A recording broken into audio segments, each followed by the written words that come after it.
UUP Binghamton chapter. Welcome.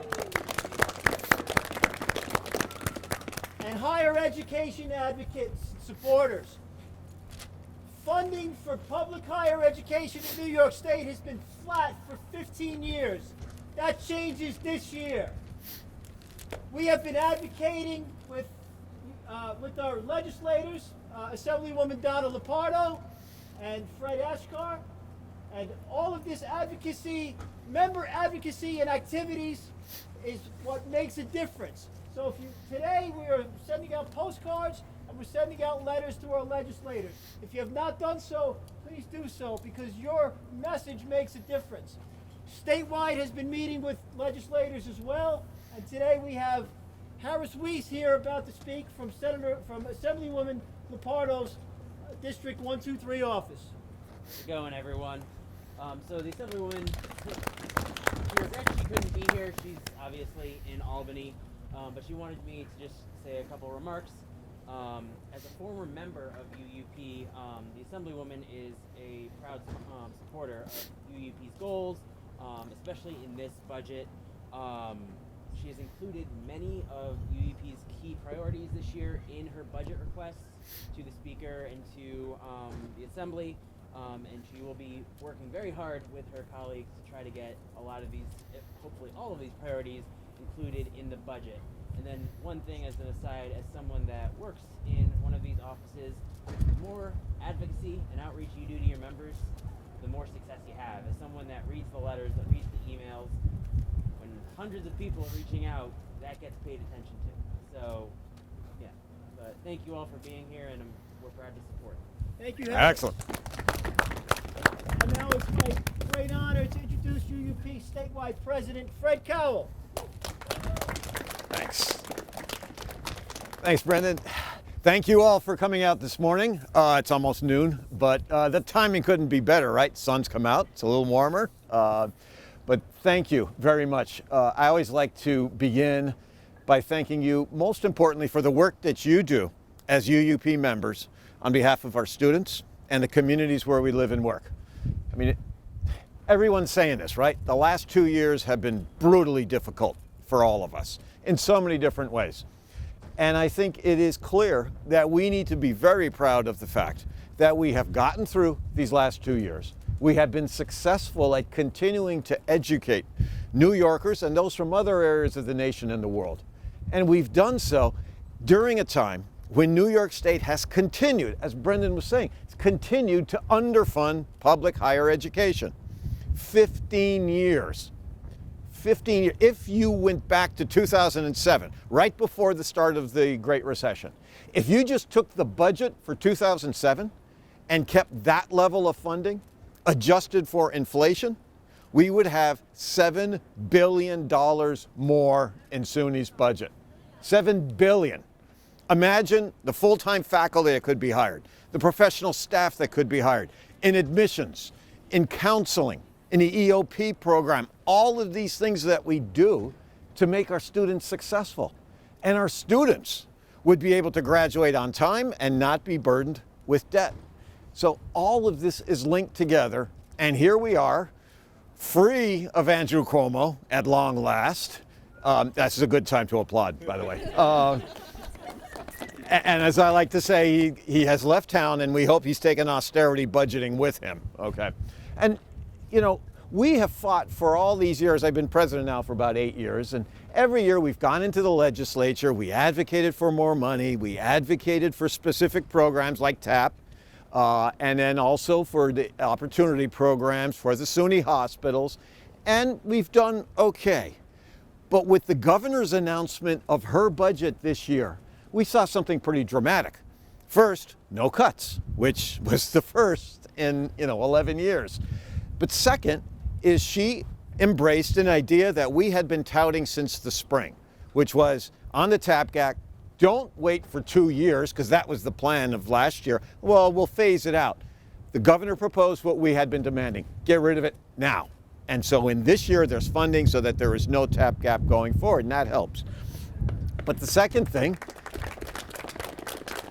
she did not cut opportunity programs. In fact, she increased funding by 10%. So that was, again, a change. So that's all good. But the fact is, after 15 years of underfunding, massive investments are needed. I like to refer to it as a down payment for what is owed all of us, students, faculty, professional staff, the communities where we live and work. All of us benefit from the funding that the state provides. We need a down payment. What's the size of that down payment? Well, the state comptroller keeps announcing that the amount of revenue coming in keeps going up. I mean, the last report is, well, somewhere, potentially as high as $20 billion in terms of a surplus. That's a lot of money. What we are looking for is the same thing that SUNY demanded in its budget, and that is $100 million for the campuses for operating funds. That translates for this campus to about $12 million. And I know that Binghamton has had a deficit. Every campus has had one. But with that funding coming directly to campuses, that's what we're demanding too. Not to system administration to distribute as they see fit, but to campuses where all of us can be engaged in the work to get it to where it's needed. That could make a huge difference in the programs where we work and where our students study. The other part of this is we are also demanding increased funding for the SUNY hospitals because the governor didn't put anything in. If you look at these public teaching hospitals right now, after 11 years of Cuomo, they are simply public in name only. They don't get a penny of public funding. They get no money to pay for the salaries, no money to pay for fringe benefits, no money to pay for debt servicing. And these hospitals have been on the front lines of COVID. In fact, Downstate was a COVID-only hospital. Cuomo declared that and didn't give them a penny to take care of the challenges that they faced. These hospitals have lost hundreds of millions of dollars of revenue. They need help. And so we are saying, get them the subsidy they used to have. They're serving the purposes that we need them to do. They're protecting us, and they're training the next generation of healthcare professionals.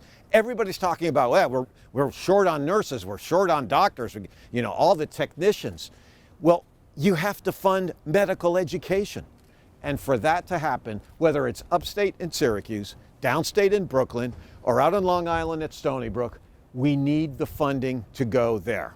And we're hearing from legislators that the message that we've been delivering, and by we, I mean, the phone calls I make, the postcards you all are signing, the meetings that you've had with Donna Lepardo's staff and with the assembly member and with the senators, they are hearing us. That's the good news. We're hearing good indications that there's going to be money, additional money in the budget. And we know the governor wants that money in there, but we can't let up. I'm desperate because this is 1 year where the resources are there. We've got a governor who wants to do the right thing, and we have a legislature that wants to. The timing couldn't be better. So we've got to seize the moment, seize the opportunity, get the word into the legislators, do right by us, and that way we can get SUNY back on track and being the best public higher education system in the country. The governor announced that in her State of the State. It's not going to happen for free. There's got to be resources, okay? And so with that, I'm asking you, do everything you can. Sign the postcards, sign online at our website. We can do electronic letters too. If you can take the moment to call your legislator, or if you have any opportunity to engage with them, if you see them in town, talk to them. Tell them how important this is for our students, for the work we do together, for the research that goes on in SUNY, especially at big research universities like this, and then the investment in communities. Upstate, economically, has never recovered from the Great Recession. And none of the, pardon my French, but none of the bullshit economic development programs that Cuomo put in place, like the Buffalo Billion, amounted to anything. It was a waste of money. The most direct way of getting money into upstate communities is through SUNY.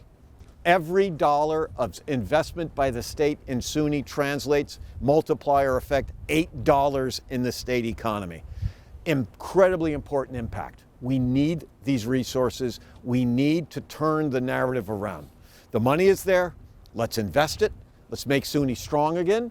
And oh, by the way, what we're hearing from legislators, and I don't know if y'all are sensitive about this or not, The flagship idea, you know, the UB Stony Brook thing, yeah, that's not going anywhere. And I know that folks at Binghamton and Albany, I'm an Albany alma mater, okay? That's my alma mater. This idea was not going to go anywhere. And the fact is, there's enough folks who are in the legislature who are alums of other campuses in SUNY, and they said, yeah, we don't like this idea. They kind of saw it as a distraction, not important. So rest assured, there won't be any starships, flagships, or any kind of ships. But hopefully, we'll have the money that we need. So again, thanks for coming out. Thanks for joining in our advocacy efforts. Every voice matters and can make a difference. And together, we could have a really, really good budget and a much better future going forward. And that's how I see this too. It's a down payment, not just in money terms. It's a down payment in hope and a down payment in the future, okay? So thanks a lot. And if you haven't signed yet, sign, please.